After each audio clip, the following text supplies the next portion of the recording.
All right, folks. Thank you, first of all, for being here. Appreciate your time and energy and for sticking around in the afternoon.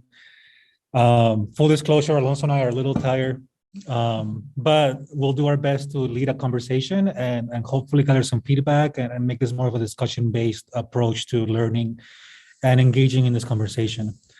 Today, we're talking to you about kind of the why. Some of you may have seen some of the slides that we're using. Some of you may have heard some of our remarks. The first couple of minutes, we're just going to do a summary of what we've been doing around campus in terms of setting the baseline as to why we're doing the work that we're doing and ultimately why SLCC, we think, is engaging in this initiative of becoming a Hispanic serving institution. If you feel like you've heard us for the fifth or seventh time, like we will not be offended if you step out and go to a different session, because we don't want to burn you out. But if you haven't, then stick around. And if you still have heard us a couple of times, we want to stick around, know that there's new content, and we're going to go over some of the things in our website that institutional marketing helped put together for us, as well as things around the charge and some data that we want to present to you all that help us conceptualize the why as well.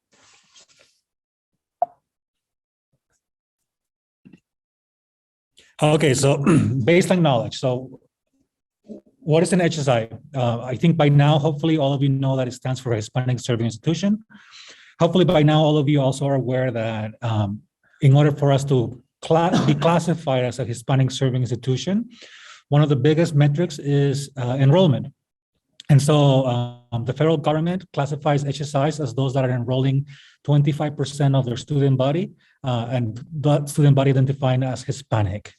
And so that's kind of the metric that we've been using. Obviously, that number was considered because at one point, a lot of policymakers believe that that's a critical mass of students that a college is seeing, which will require additional funding to support those students through the pathway of higher education. But also because at that point, with that critical mass of students on campus, it's also going to require us to rethink our services and how we use and enforce or implement those practices to better serve those students. And that's kind of where we want to spend the bulk of time in. I think there's going to be opportunities for us to talk about grant opportunities. There's going to be opportunities for us to talk about contracts and other things, other sources of revenue that we can be eligible for once we become an HSI. And we have Nicole in our HSI CWT, who's over our development office, Office of Sponsored Projects, who's gonna kind of help us champion that and make sure our college is ready for when we apply for those grants, right, that we're very competitive. But Alonso's and I's kind of focus today is really gonna be on how is it that we are shifting and thinking what it means to serve students who identify as Hispanic or Latinx in our institution. And this is really some of the work that Dr. Garcia talked about earlier in the plenary session around thinking of our identity at Salt Lake Community College as a Hispanic serving institution being more complex than a merely 25%. And I use the word merely, knowing that it's a Herculean task to get there. But I use it also in jest because I think it's even more arduous for us to think about how we serve that 25%, right, than it is to enroll those 25%. And so that's what we're going to focus on kind of in the next 30, 40 minutes that we have available together here. Perfect. Thank you, Richard. And we are here going back and forth. It's really cute. So why become an HSI, right? I think, again, that's a really important question for many of us and a question that, many of us would like answered. And for us, it really starts, of course, with, really understanding the landscape, right? And understanding the U.S. education pipeline. If we look at the U.S. education pipeline, we see that historically Latinx students have been the ones who fall out the fastest. So what we're trying to do here is to create practices that, as we said earlier, that can help us reimagine our work so we can, serve this particular population, but by extension, also serve all of the other populations that we're dealing with. Dr. Garcia in her remarks mentioned that, part of our work is to make sure that we are, again, serving all minoritized communities, right? So that's something that we, take it really seriously here and something that we want to make sure that we do. So we look at the U.S. education pipeline and we go down, the trajectory of the student. We see that again, out of 100 boys and 100 girls, right, who start. And sorry, the data was definitely in a binary. We don't have data. We don't have data for gender nonconforming folk. But we see that out of 100 boys and out of 100 girls, it's Latinx students who fall again out the fastest out of this pipeline. Now, for those of you who have seen our previous presentation, this is something that we did not include, but even within that, it's, the reality that we have to complicate Latinidad, right? We have to complicate Latinx identities, because if we break it down by particular, either countries of origin or demographics, then we start seeing that, that it also varies within our communities, right? So, for example, we have Chicanx, Puerto Rican, Cuban, Dominican, and Central American folks here. And we see that the numbers also change, right, as we go down the pipeline. And then we have to ask questions of, why is it that, for example, Cuban Americans may have more, more access, or may have, more likelihood to achieve this higher degrees, right? But then we also have to question what the Cuban American experience is in the US, which is largely white, right? But if we were to break the experiences of white Cuban Americans versus Black Cuban Americans, then we can also see the discrepancies in how we are serving or not serving students, which tends to be a very racialized experience for them, right? So again, one of the biggest things that for us to take away from this conversation is, the need to obviously craft our work in ways that can help us provide, our Latinx students access to resources, but also by extension, creating programs that allow minoritized students to feel represented, to feel included, and to create work that reflects their experiences here at the college.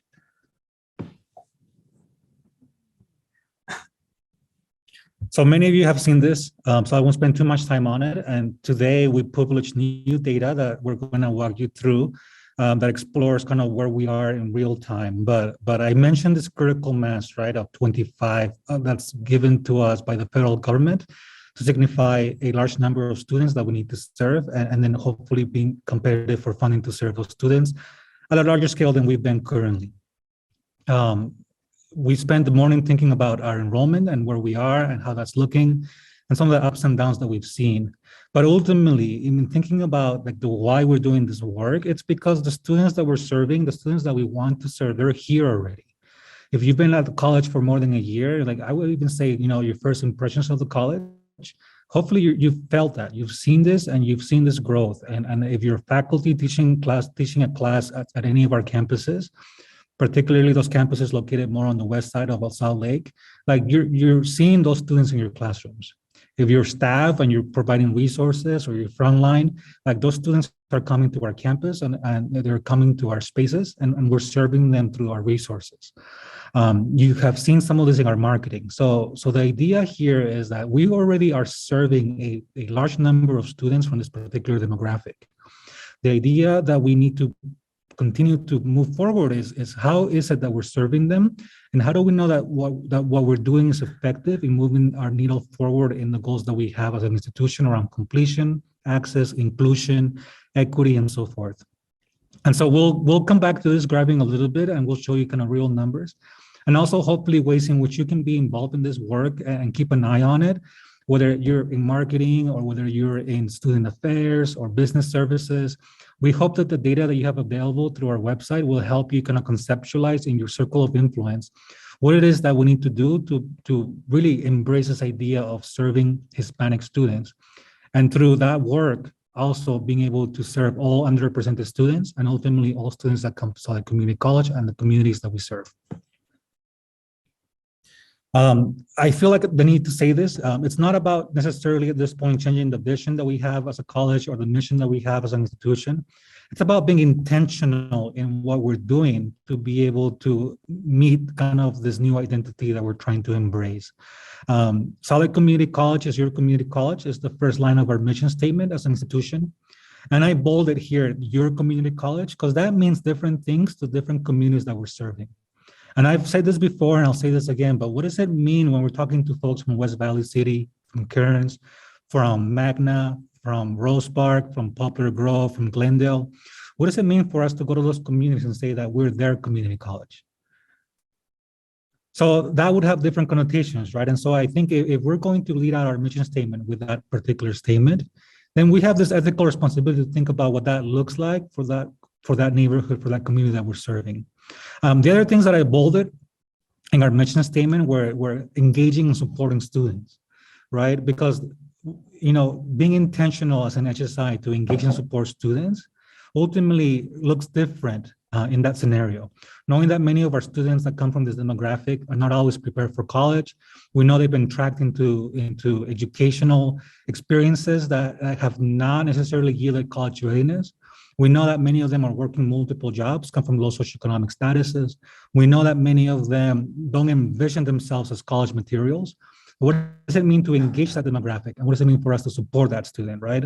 Oftentimes we get really caught up on wishing that our students were different, or maybe on a desire that our students came to our classrooms with X, Y, or Z knowledge. And the reality is that given who we are, we have to meet the students where they are. And we have to, and that's not easy. We have to really think about stretching ourselves, putting some energy behind innovative practices to be able to support our students. And so the idea here for us as we embrace this identity is for us to really be intentional in how it is that we're serving our communities. And then for our vision, right? The things that I kind of bolded there for us to think through and build more intentionality was the idea of how we serve the communities through the success of our students. I mentioned earlier that I was able to graduate from Solid Community College at one point, transfer and obtain my master's, and then work for Solid Community College as a professional. And then I made a conscious decision to live in West Valley and buy a home in West Valley. Honestly, and I think many of you might relate, I bought my home back in 2013. That same home that I have now, I don't think that I could afford it with my salary. And that's in West Valley. And so there's some real tensions around what it means for us to serve the students from the communities that we're educating our students from. And there's this other tension that many of our students, right, have this narrative in their heads that they need to leave those communities in order for them to feel like they've made it, right? And move to places like Sugar House and the avenues, and that's kind of the narrative that you've made it, right? But I think given our positionality in the state and where we're located as an institution, right? There's a certain ethical commitment of what it means to serve those communities. And there's a CWT that's exploring that as we speak, and they're presenting. And hopefully that's in your radar as well, because they're gonna be wrestling with that idea and that concept. Finally, as you heard also earlier today, this is part of our college's equity and completion goals. And we have strategies that are built around this. The work that we're starting here and that we're leading out on started with strategy 10, which was the idea of putting together efforts to close the opportunity gap between our students of color and our highest achieving demographic, which are white students at our institution. Strategy 10 morphs into strategy 6, of which becoming a Hispanic serving institution and ultimately preparing our college for that centers the work that Alonso and I are doing.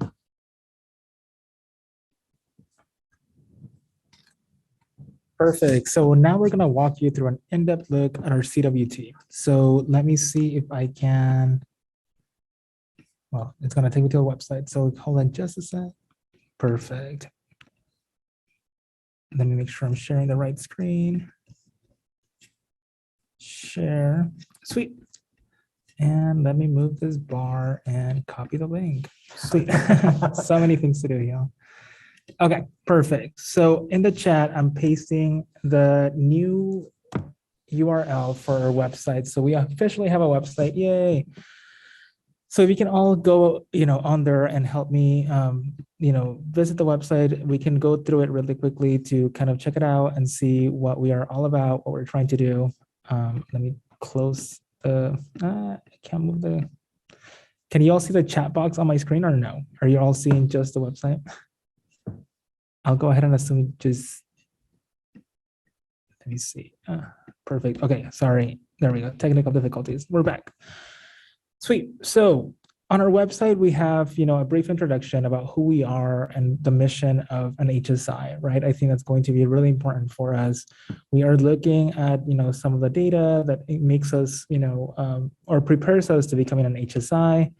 We also have some, more information on some metrics that we're going to gather. We have also frequently asked questions and more information about the CWT in itself. So we'll go over it in just a sec. On our website, one of the features that we wanted to include, of course, is a submission box for you all to put comments and questions that you have. Just so you all know and are aware, whenever you submit a question or comment, that goes to me.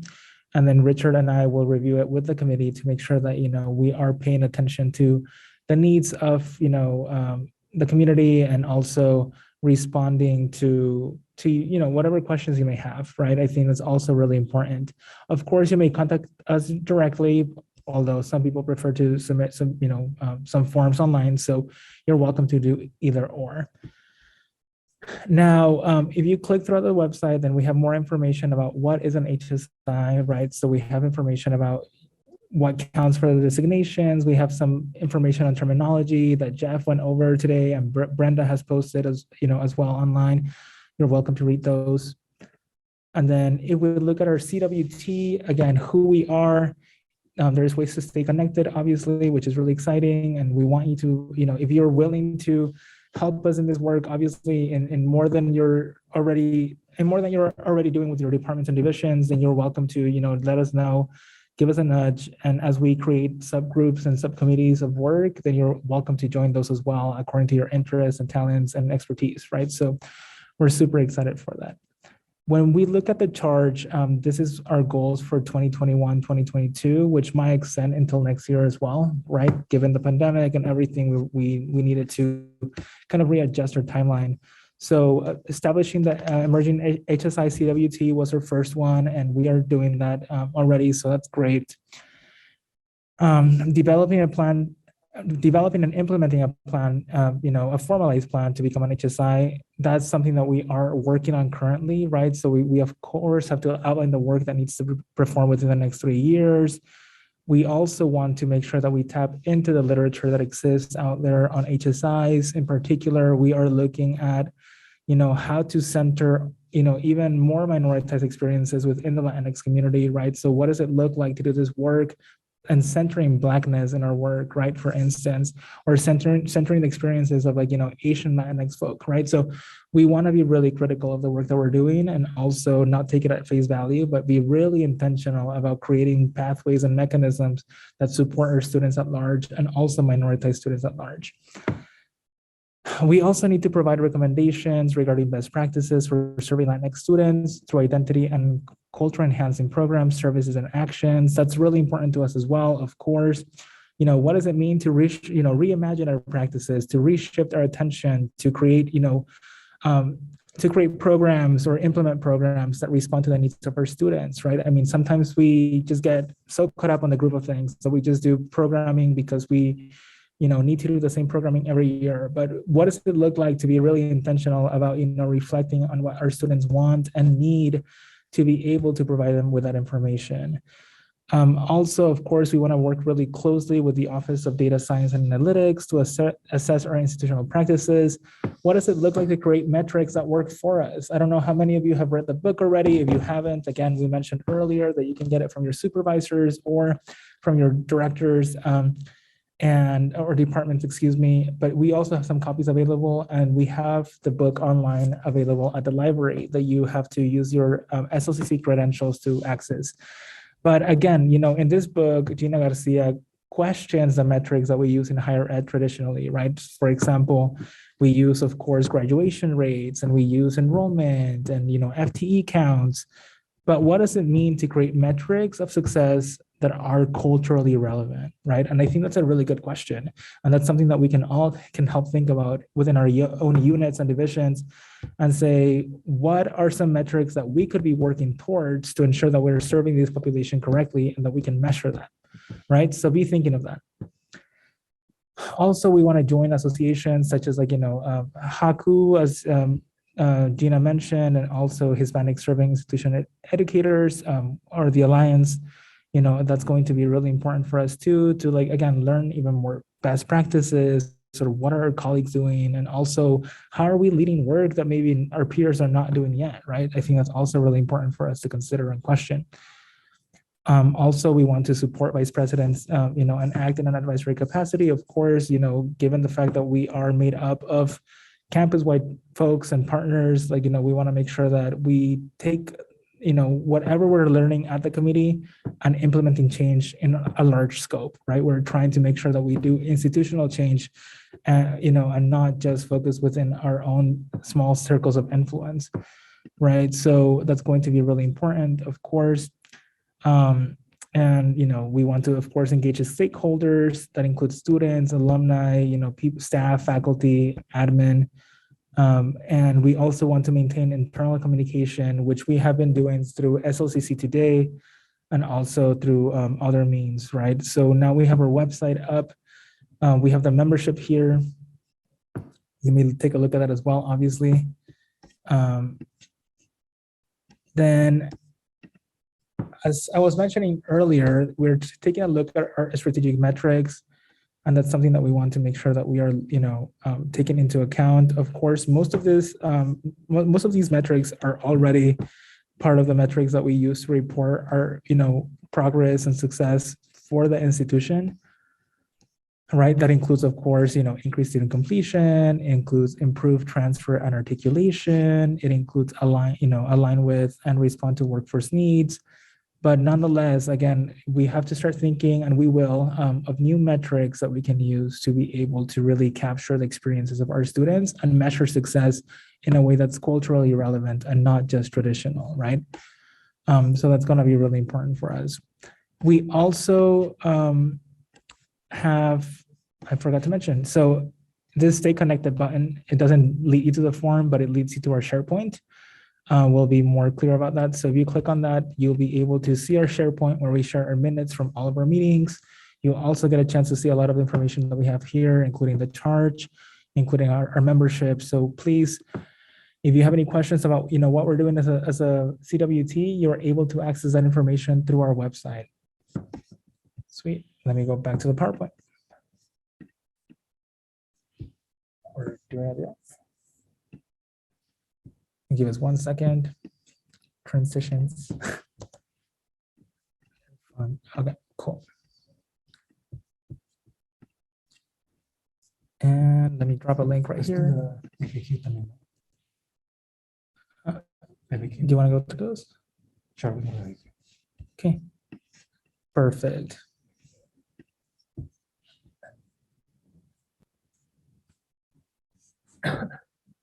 All right, folks. So we have about 15-ish minutes, and this is the part that many of you hopefully are looking forward to, or dreading, because it's the participation part. Yeah, right. So I want folks to get ready. And so before you participate, there will be 2 ways for you to participate. I'm going to go through this FAQ real quick because I think it's important and it may address some of the questions you're having, but we know that they're not all the questions. So there's a couple of ways for you to participate. You're welcome to, in a little bit, just unmute and ask us the questions. And it could be a question for the group because, again, we're not experts here. I believe that there's a lot of knowledge within the group that we can tap into as we think about those answers. You're also welcome to post something on the chat. At least it could be a thought, it could be a comment, it could be something for us to reflect on as we move this work forward.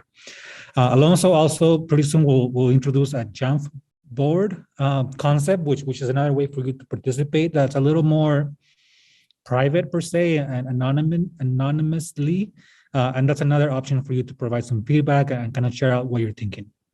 So start thinking through what what you want to say or what you might want to type as I finish up kind of this as part of our website.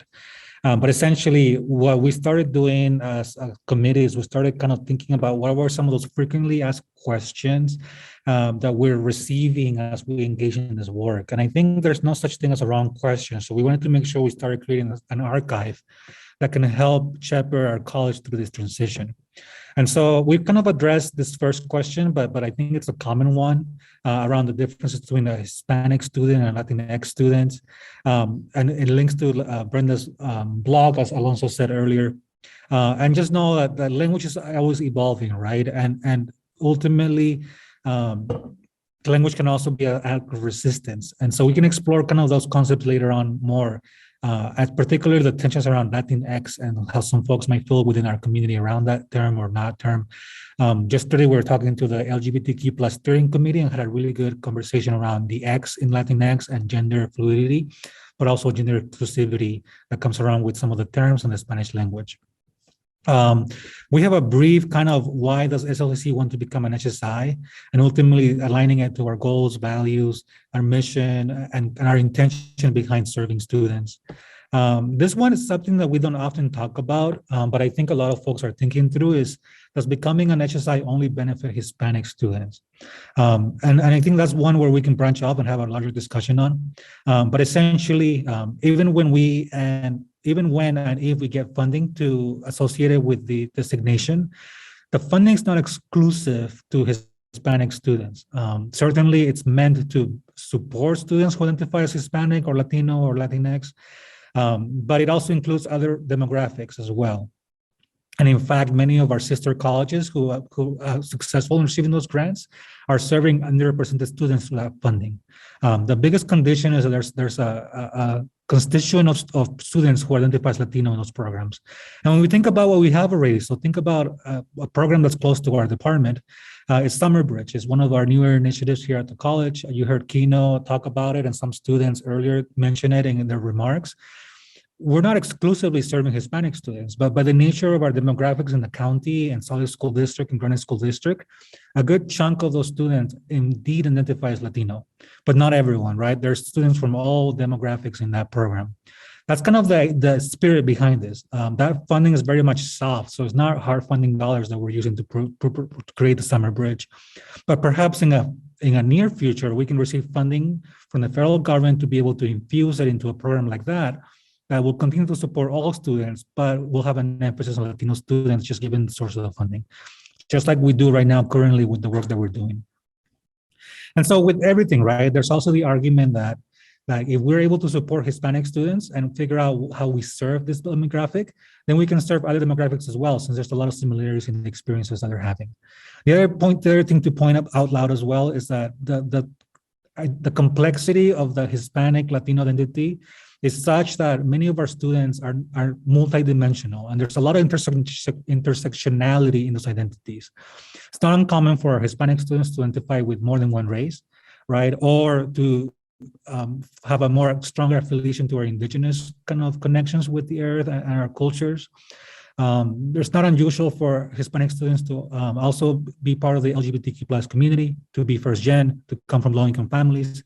So to serve Hispanic students well means to serve first-gen students well. It means to serve low-income students well. It means to serve LGBTQ plus students well, and so forth and so forth. And so that's kind of the spirit behind the work that we're leading forward. And then obviously, we talked about kind of its connection to the strategic plan. The bullets here are essentially how this initiative aligns and supports all other initiatives on campus, from thinking about inclusivity to thinking about how we are closing the completion gap through targeted student support, to thinking about how we can increase revenue and stream of funds that support kind of our sustainability, to be able to do the things that we do. Thinking about how we can create a more diverse staff and faculty membership by being more attractive, right, to those potential candidates as they look at Solid Community College as a potential place where they can work. All those things are currently strategies that we've kind of launched in the past 7 years that ultimately can be supported under the umbrella of a Hispanic serving institution. Okay, so that's kind of a snapshot at our website and how it's going to move forward. At this point, now we're going into the participation stage. Hopefully all you have been thinking through this or reflecting or can share some comments. And so the easiest way again is to unmute and or use the chat. But for folks, and if you're like me, where you're more introverted, maybe this jump idea would help. And I'm going to have Alonso talk a little bit about it, drop a website, drop a link on the chat, which he did already, and then kind of give you the prompts that we want you to respond to in that area. Perfect. Thank you, Richard. And everyone, so I dropped a link on there already. So that's good. And I think you're able to see the website. So you should be able to remain anonymous as long as you want to, and you should be able to fill out your thoughts on these two questions. So we have two sites, and one, the first question is, what concerns you, or let me fix that, like the power of the internet. What concerns you about SLCC becoming an HSI? And the second question is, what excites you about becoming an HSI? So to your left of the screen, you can see many options, and one of them is a sticky note option. So you can please, again, you feel free to unmute and share, obviously, but if you prefer to, write it down, you can. You can click on the sticky note function, and then that will prompt a sticky note up. You can fill it out and post it on the wall. So please, let's take a few minutes to do that. If you want to unmute and answer any of those two questions, what concerns you about SLCC becoming an HSI, and what excites you about SLCC becoming an HSI, we can totally, start having those conversations right now. Also, with that said, if you want to fill out the sticky notes, that's going to help us, because then we get to, keep them and refer back to them as we continue to grow.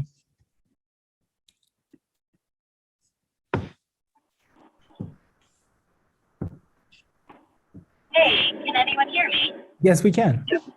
Hi, this is Erin Beltran. I'm joining from the online success coaching program of the Contact Center. Nice. And I just wanted to, I'm not going to answer the questions you just put out just now, but I wanted to go back to what Richard was just saying on your FAQ about how the funding can help everyone. I think that's great. We all love funding. I actually also wanted to connect that back to our keynote speaker from earlier in the morning, who was talking about pedagogy changing, practices changing, not just, I mean, there's approaches to everything that we do, faculty, staff, and all of us, that are going to, or should, change to be inclusive, in sort of a specifically focus on HSI work that benefits everyone. And of course, Richard, I loved how he was saying that it's like, it benefits everyone in terms of the fact that our Hispanic identities. But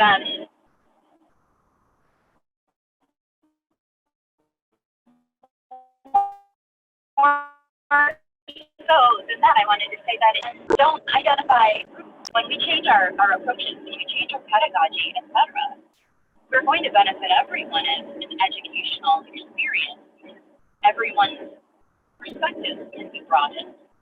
So a better education is one that isn't so white in its standards and its approaches.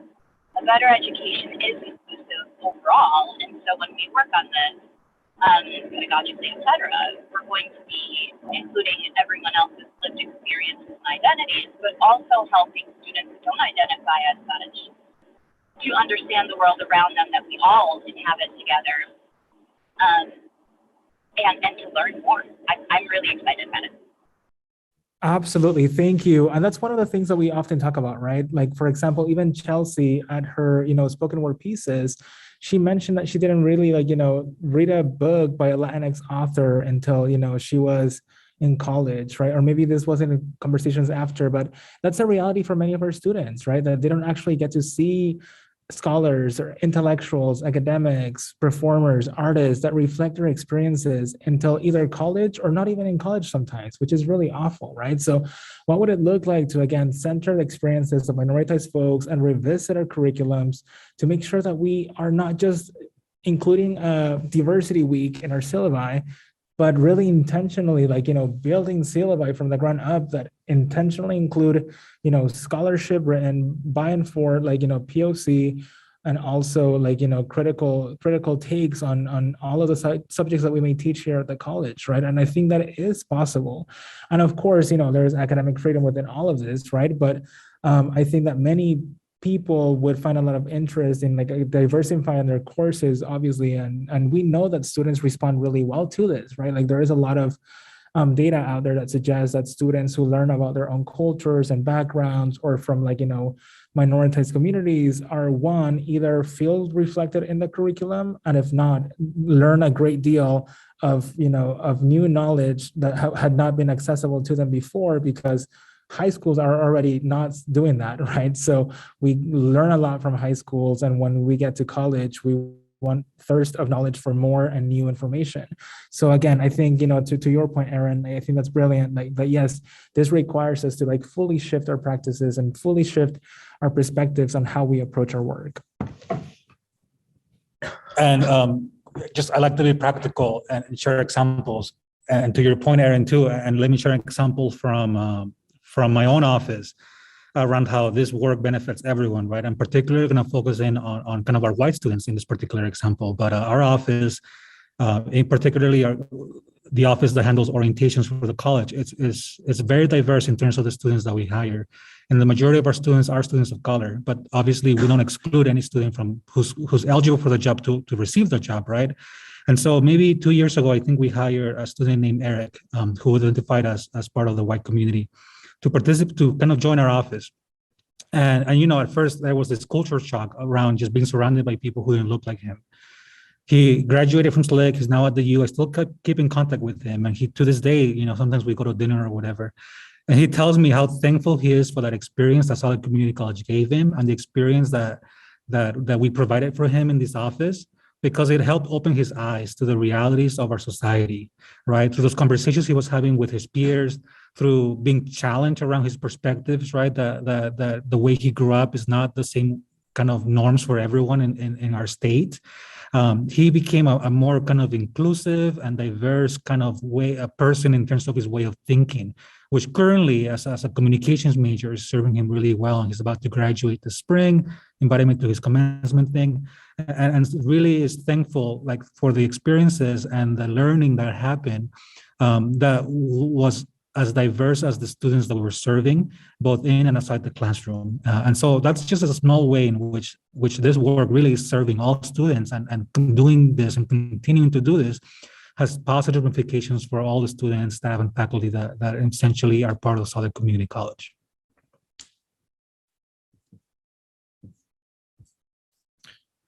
Look at the document. Okay, so we're gonna look at the document real quick. Here, it's Alonso's laptop, so I feel always weird using it. So I'm gonna give the time over to him. Perfect. I am back, and let's share my screen and we can go over some of the things that you all have said. So thank you for sharing.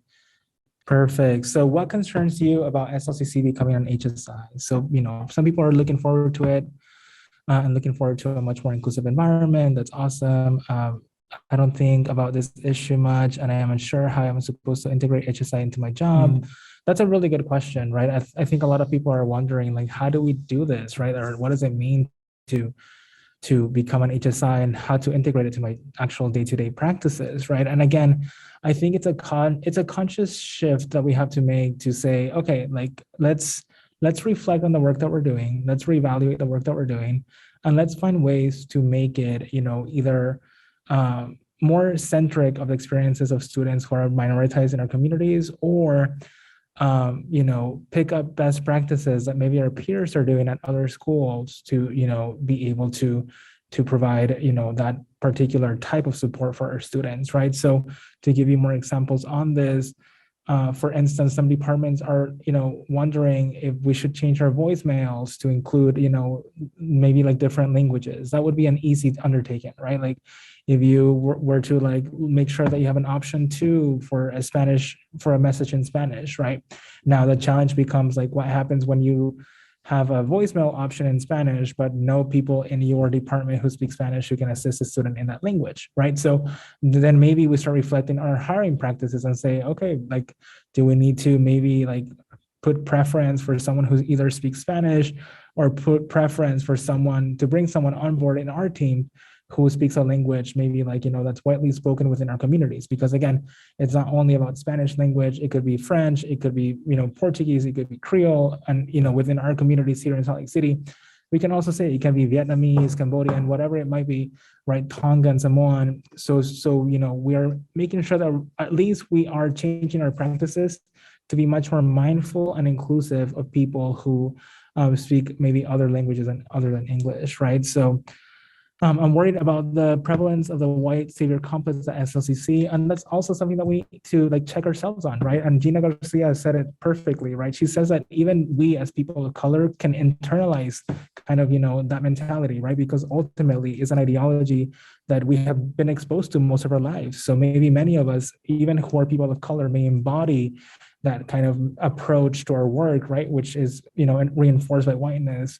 So how do we all come together and say, okay, let's check ourselves and how is the work that we're doing in the approach that we're taking, changing or sustaining practices that have been harming our students, right? Whether intentionally or unintentionally.